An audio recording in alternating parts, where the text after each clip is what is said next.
All right, let's begin. Let's do this.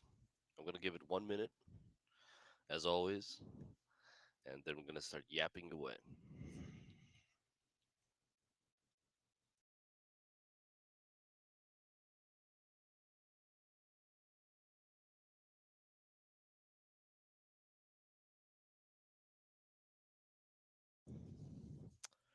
Hello, a Lord of Excellence, and hello, Sarah.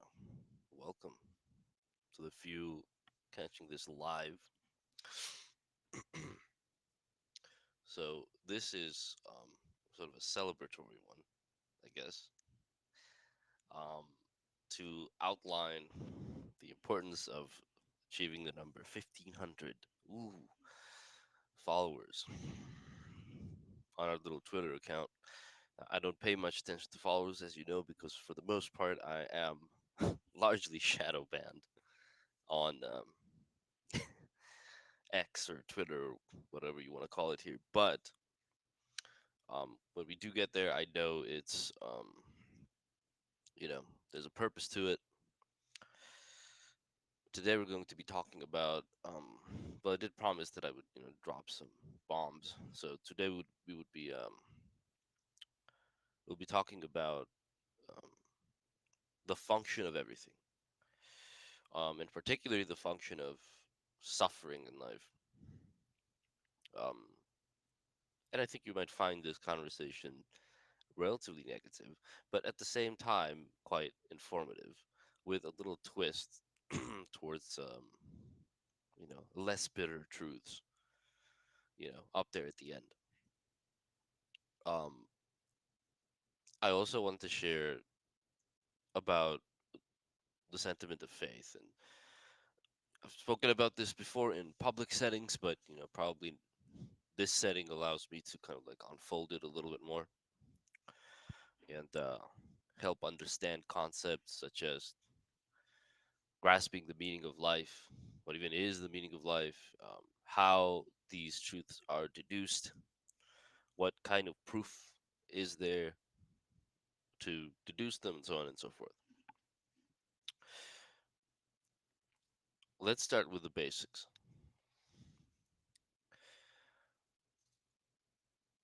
Suffering is a very interesting tool,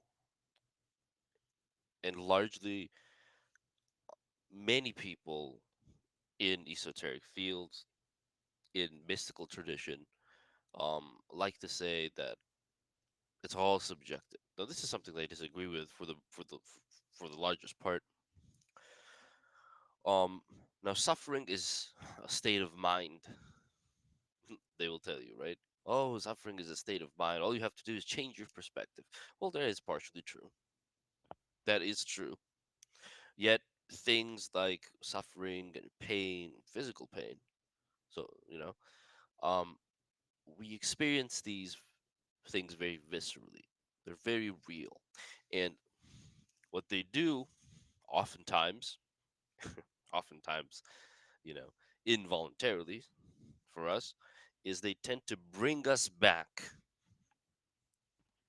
They tend to bring us back and ground us into this reality, whatever this reality is. We don't have to agree on that yet. We can say that there is a reality beyond the material. There's a thinner layer somewhere, several thinner layers, in fact. But there is also the persistent reality in which we find ourselves. Sorry, I had to take a little drink. But now suffering has this very interesting element to it, and it's a hidden element. That's why I began these conversations. If you heard, if you were on my last spaces, talking about hidden aspects, because everything has a hidden aspect in our realm. Because our realm itself is a hidden aspect.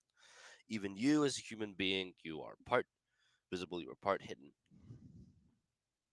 so on and so forth. Right? If you put two mirrors in front of one another, what will happen?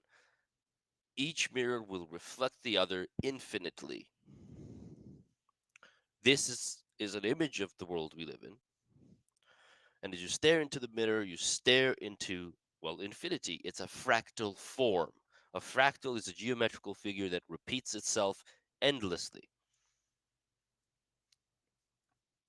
But that doesn't show what's behind the mirror. You understand what I'm saying?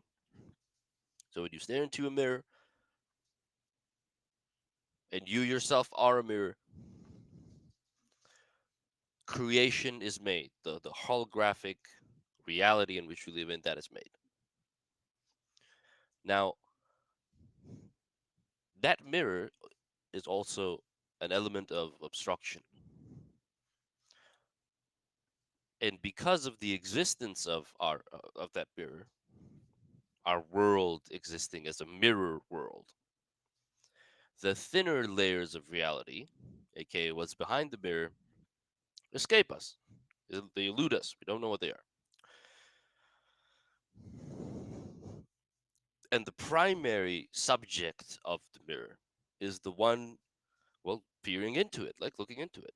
Whoever peers into the mirror reflects back. Now, one might ask, what does this have to do with suffering? And I would argue that this is a state of self induced suffering. Now we have to understand why. And now we have to understand why we live in a mirror world. And the function of this mirror, and we'll talk about the the manifestation of a mirror world and what it is and how it manifests in your life as well today. The function of this is to get a really good look at ourselves, a really good look, a very intimate, personal look. And then you might ask, well, then why is an external mirror required for this? Why can't we just, stare down and look at our bodies? Well, because the trick here is that we are unable to see that which is making us unwhole or unholy. And because of this, the clever trick is applied where we are shown that which we are as something separate from us, right? We are shown what we are as something external because we are not biased towards it. When it's external, when it's isolated, when it's separate from us, we can judge it objectively. Yet, perhaps the greatest twist of any mirror world is that the final realization of it is that each event and occurrence leading up to your awareness, your awakening to the nature of that world, is just a reflection of yourself. Now, suffering within this mirror world is very real. Pain is very real, illness, sickness, so on and so forth, very real. Now, keep this in mind as I move on to the second point. Just think about it. Just let it float in your brain for a little bit. Let it be there. You don't have to understand it. It's mumbo jumbo for now. I get it. It's not an easy concept to understand. Let's move on to the second part of this, okay? If you want to study the world, if you want to understand its meaning and your own life and your own place within it, you need to ask a very particular set of questions. And these are questions that are either intuitively or consciously known to the greatest mystics, to the greatest thinkers, to the philosophers, so on and so forth. This question is, what is the function of a thing? And the assumption when you're asking this question, the assumption is that everything has a conscious function. Perhaps you don't see it, perhaps you cannot grasp its significance, but it's there. Now, you can apply this question to little things. What is the function of this or that organ in my body? What is the function of my head? That's easy, man, right? The function of the hand or the arm. Why do we have these body parts, right? Easy. The function, if you hold a baby's hand and push down on its palm, it'll grip. That's the function. Now that's the surface function. There are other functions that other body parts, right? Other roles they can play. And this now comes down to creative expression. Well, how do you want to do it? Some people use their fists as weapons, others don't. Some use it to make nice food. Now you can ask that question on a macro scale, and you can ask a very daring question, send it into the cosmos, so to speak. What is the function of our reality? And to answer this question, first you must understand the nature of our reality. What does that mean? Right? So we live in a linear world where the illusion of time is very persistent and things happen, everything in our world the happens simultaneously in parallel with one another, right? So one thing can't happen somewhere else, and then another thing can't happen somewhere, even farther.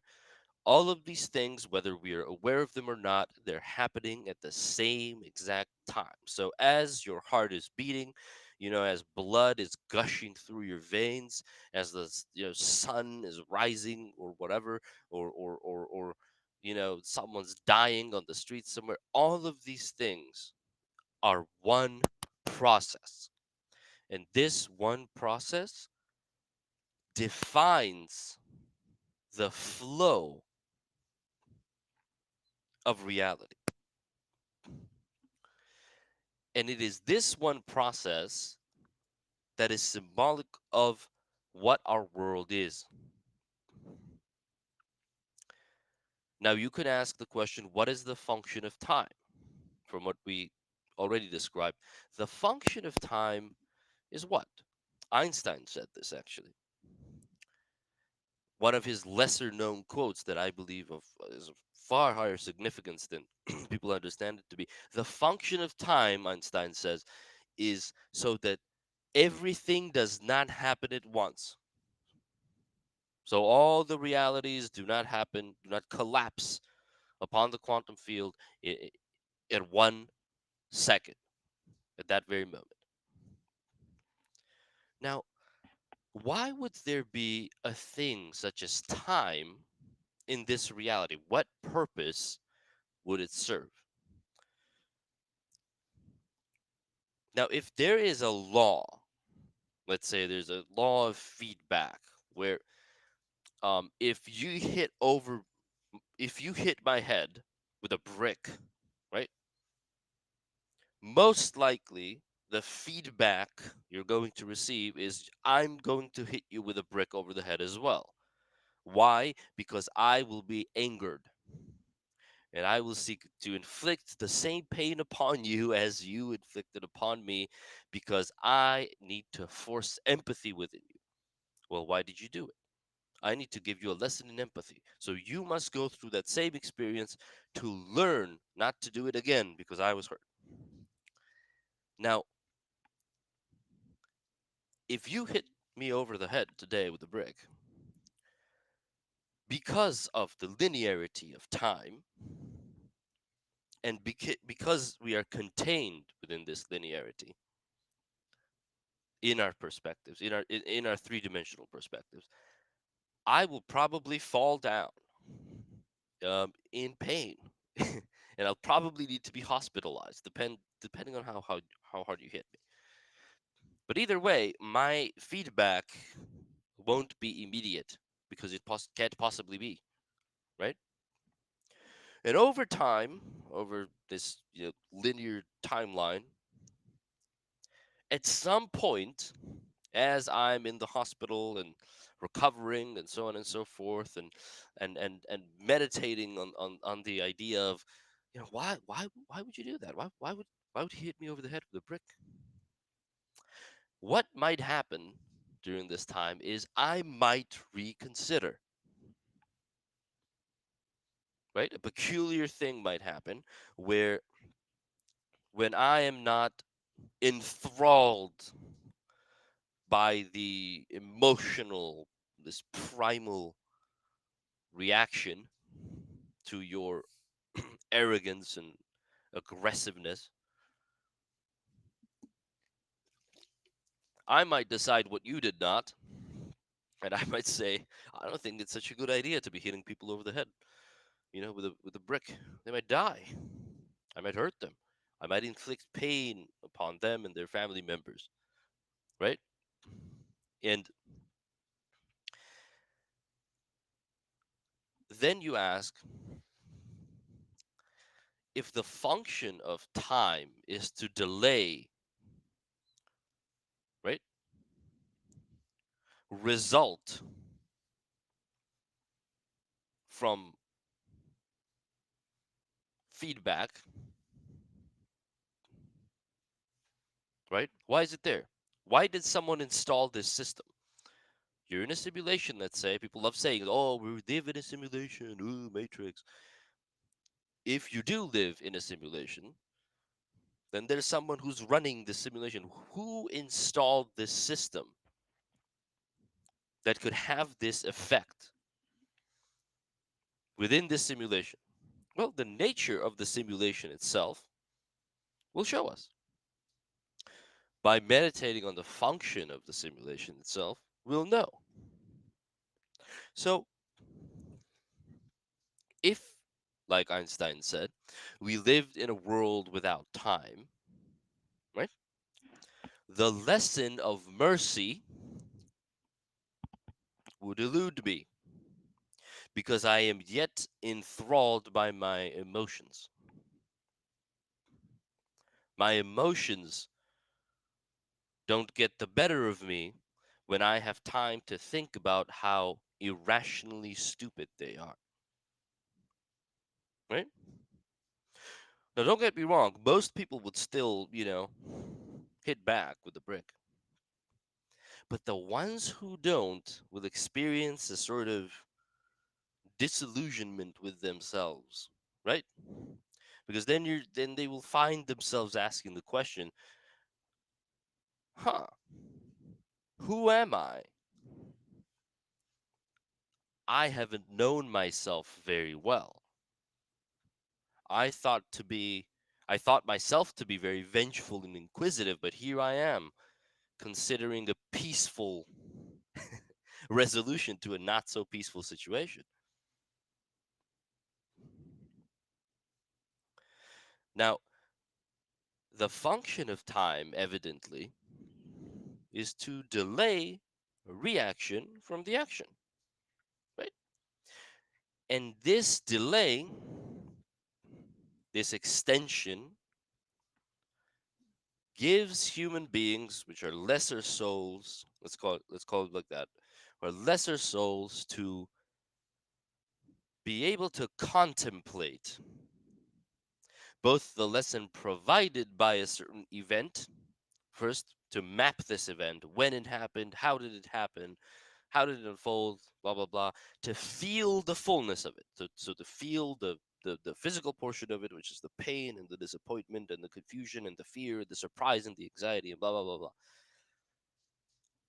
And then once they've felt this, to retain the memory of this, and then over time judge it with a different perception. So you judge the moment, you experience it, and then you look back at it 10 hours later, then you look back at it 10 days later, then you look back on it 10 years later.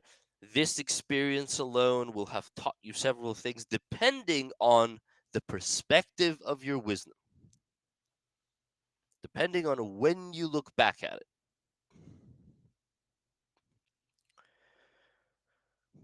Now, what is the function then of suffering? And why do we say it's self induced, for the most part, or self inflicted? Well, we exist in a realm where none of these things that I'm talking about today, and any great mind would tell you this. Anyone who's dabbled in these heebie jeebie type of pseudosciences will tell you this. None of this is provable on a social and macro level. None of this. But the true master understands what is the function of these things not being provable. What is the function of, let's say, the idea of us being unable to provide proof of God? Hmm. And I've said this before on an interview with my good friend Paul Oliver. The fact that you cannot prove the existence of God is the proof of the existence of God. And I'll tell you how. Because paradox is the key to unlocking the secrets of this universe. If you don't understand what a paradox is, then you don't understand anything about anything. Now, in our type of world, where you can't possibly prove the objective existence of a thing, let's say the objective existence of a God, creator, higher mind, most high, so on and so forth. What is the function? What could be the function of this kind of realm? Why would someone create this kind of realm? And I argue that one would create such a realm to facilitate the existence of something we call faith. How can faith exist in a realm where there is proof of everything? It won't. Faith will not be needed. No longer needed. Thank you very much. We have proof right here. So, why would the creator of this world want to facilitate a linear suffering, right? Um, that facilitates faith in a higher power.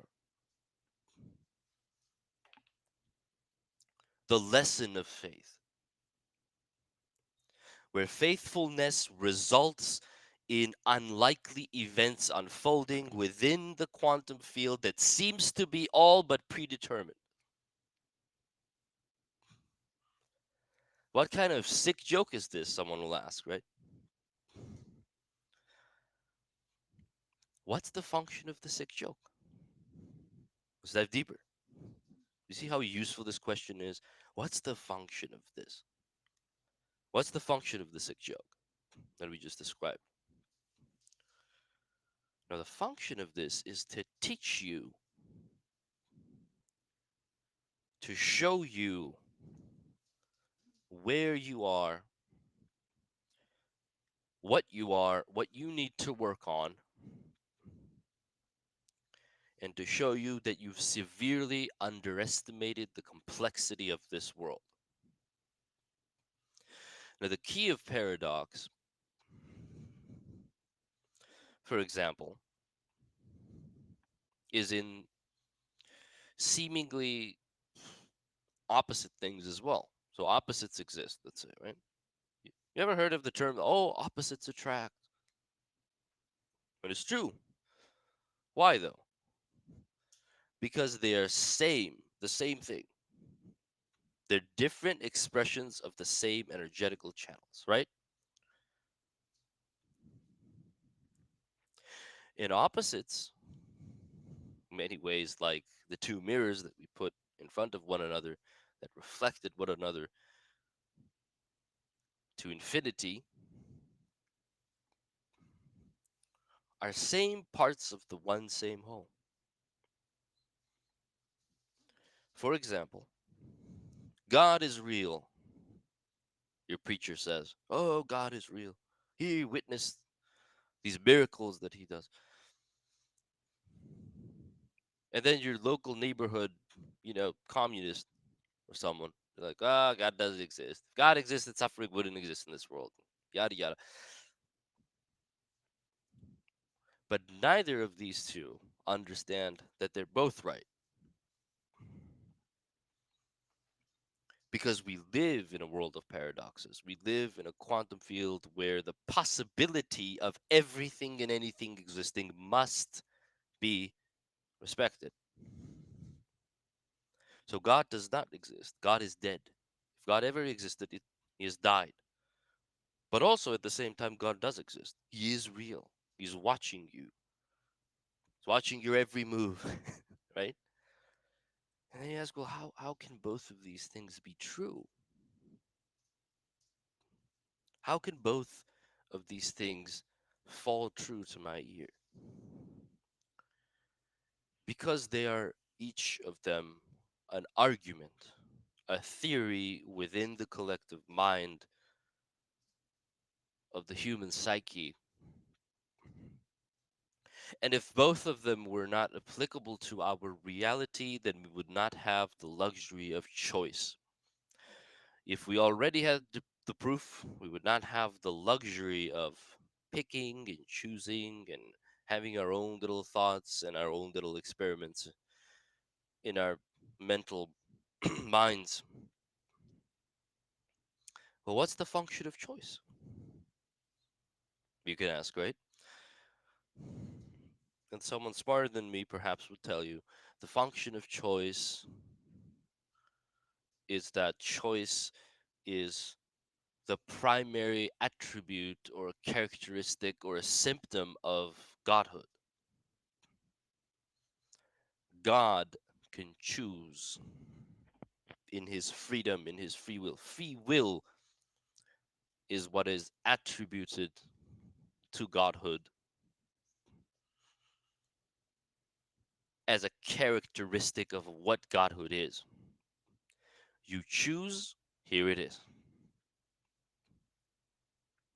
Now, you remember those mirrors again? You remember how they're reflecting one another infinitely, right? Right? They're put in front of each other. They're reflecting each other infinitely. Those things that they are reflecting are smaller fragments of whoever's standing in the middle. And the deeper you go into either mirror, the smaller the reflection gets, right? The smaller and less significant, less representative of the divine whole that sits between them. Now, understand this when we're fragmented into a world where we're several pieces of the same thing, right? In a world where perhaps everyone is an amnesiac god, it's rather difficult to facilitate the choice of each one of these malefic beings, right? And we must respect the choice of each. Thus, the function of this is to understand that proof outside of faith, which also must exist in this world because this is a world of choices. Proof must exist. The proof of God, proof of creation, proof of whatever you want. It must exist on a personalized level. So it must be made manifest to you and you only in ways that you where you are unable to tread on the choices of other people who are other, let's say, lesser gods, let's call them, right? So how does that happen? How can I know something that I am unable to tell someone else? Well, that's why you are made different. I mean, the image of God, the caster of light and shadow upon this mirror world. But you can be provided a unique uh, proof, a proof that is uniquely designed for your kind of faith, your kind of faithfulness. How do you worship?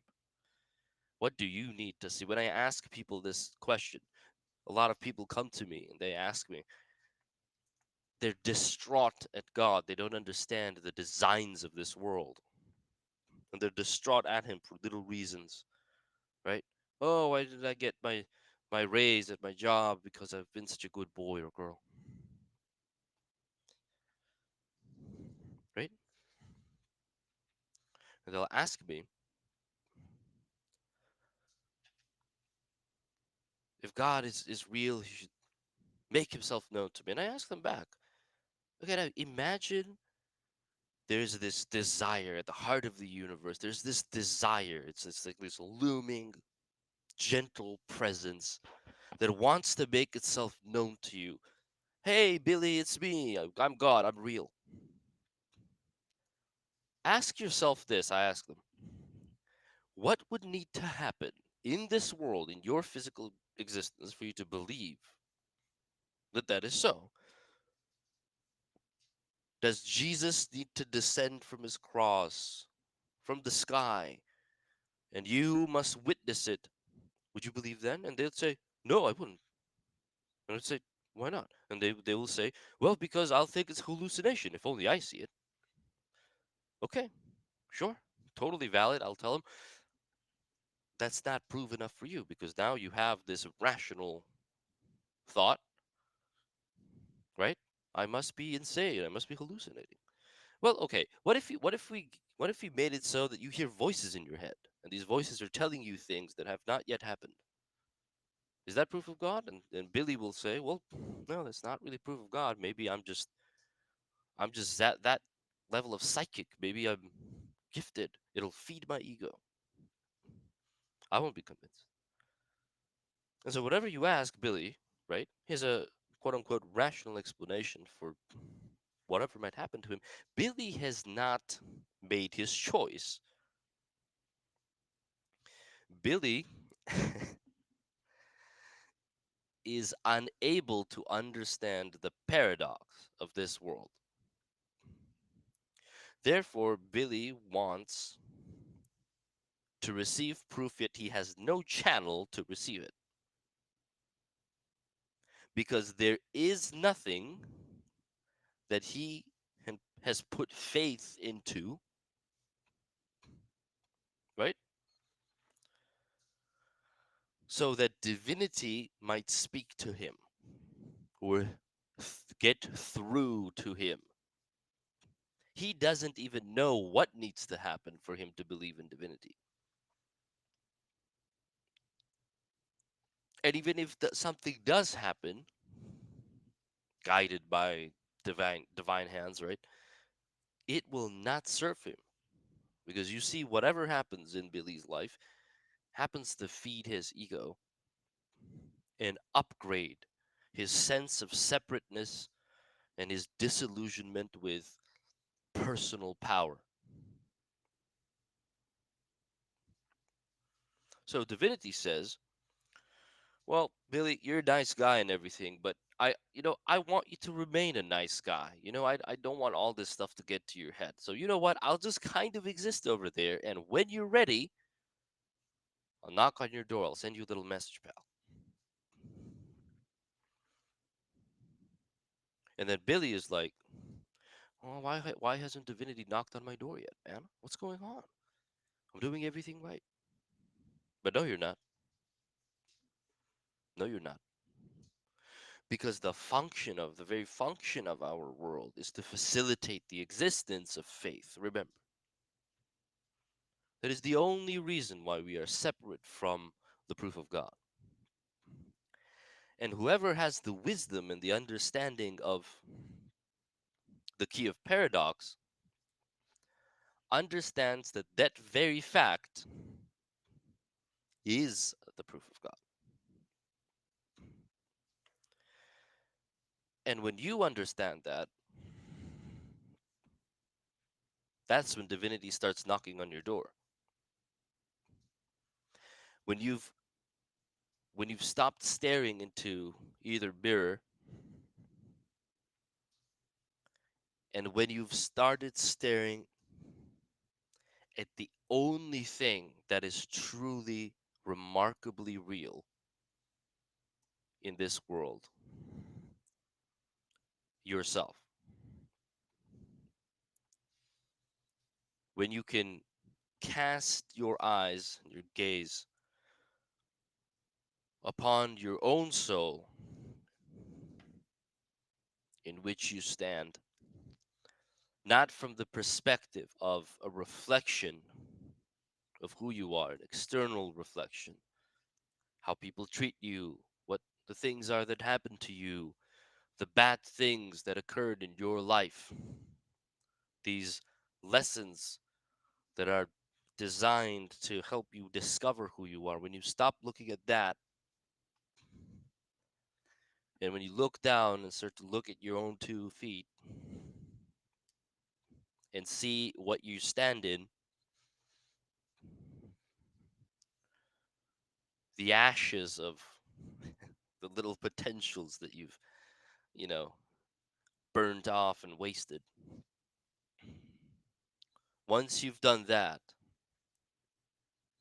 only then will divinity make itself known to you. And then you will receive the proof of God.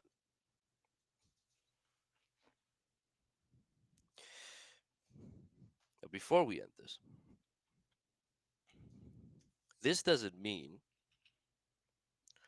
that suffering is earned or deserved, or that it's just, or at the ultimate ending point of all things, in a place where time does not exist, all is just and nothing is hidden. Yes, there is a realm above us, or should I say, throughout the thinner layers to which we are attached as well. There's a realm above us where nothing is hidden and everything is pure and seen. Now think about all of the hidden aspects that you have, all of the hidden aspects we spoke about on our last conversation.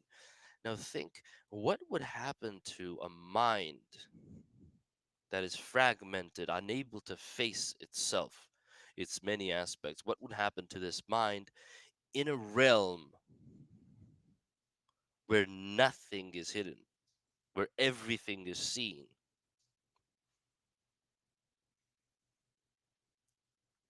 Everything you're ashamed of, everything you're afraid of, every mistake you've ever made. This realm would not be a realm of beauty to a mind like this, to a soul like this. This realm would be, well, hellish in many ways because it would spawn a sort of self hatred within this awareness of self, a feeling of being unworthy, right? So, because we are in this realm, the function of us being here, we're getting to this too, yes. The function of us being here is to be able to even become worthy of stepping into that world where we can look our conscience in the eyes and not want to die from it. Hmm? Thus, we will say, you know what?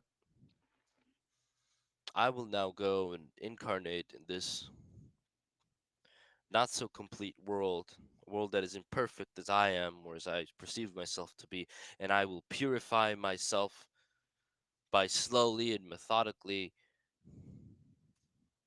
seeing myself in a mirror until I am able to accept what I am, who I am, what I'm afraid of, what make things that make me anxious, insecure, hateful, spiteful, so on and so forth. And I will have deciphered the function of my own suffering. But how how will I be able to do that if I don't forget, right? How will I? How will I do all of that if I remember what and who I am? So I must forget and I must rediscover myself. And hopefully, when I rediscover myself, I will also rediscover elements of me that I have not yet become aware of. Because all sin and impurity in truth is a lack of awareness. A lack of awareness that we have spawned of our own volition. Because at some point we did not want to be aware of our weaknesses and our shortcomings and our fears and our spiteful ways. The proof of God, right, is a peculiar thing then, but it is a very objective thing if you understand the context of paradox. So, as we end this, I'm going to read a paragraph from The Seven Keys. It's a little booklet we have that I did. And I really want you to consider and kind of like think about it. It's a sort of an argument for God. And this is how it goes. This argument is titled "Can God Not Know?" And this is how it goes. Ask yourself this question: what is one thing God cannot do? If God is omnipotent, which means all capable, by the way, and all knowing, can God not know something? If then God is omnipotent, which means all capable, he must be able to not know something. Now, if God were not able to not know, then he would not be omnipotent, correct? So if God is not able to not know something, then he is not all capable. It's a paradox. Now ask yourself this: would it be possible, and if it would, how, for God to both know all, so all things, and not know some things at the same time? How could God, in his perfection, in his all encompassing nature, in his omnipotence, manage such a feat? And since the will of God is creation itself, like we talked about, choice, in order to fulfill this act of creation, he must give birth to another identical God, a lesser version, but to one that has forgotten about its all encompassing nature. He must create in his own image a lesser form that is capable of not knowing while retaining the primary attribute of God, which we talked about is free will, choice of creation. Thus, what we described, he must create the human experience. He must create me and you and Billy and all the rest of our funky friends because they are the very manifestation of his omnipotent will. They exist because they are possible to exist. They are an extension of the all encompassing nature of God. So that it is made possible what we thought paradoxical and impossible. Because God can be many things at once. He can be one that does not know, he can be one that knows all, at both at the same time. And our world and the non thin layers of all the multidimensional, three-dimensional, so on and so forth. The denser worlds are created as expressions of that omnipotence. Now you think on that. I'm gonna end on this note today. Thanks for everyone tuning in live. I promised we'd drop some stuff on 1,500 followers. Hopefully, I delivered. We're going to go into more practical things from now.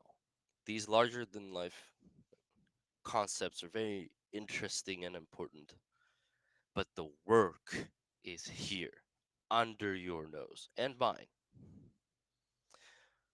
So the next ones we do,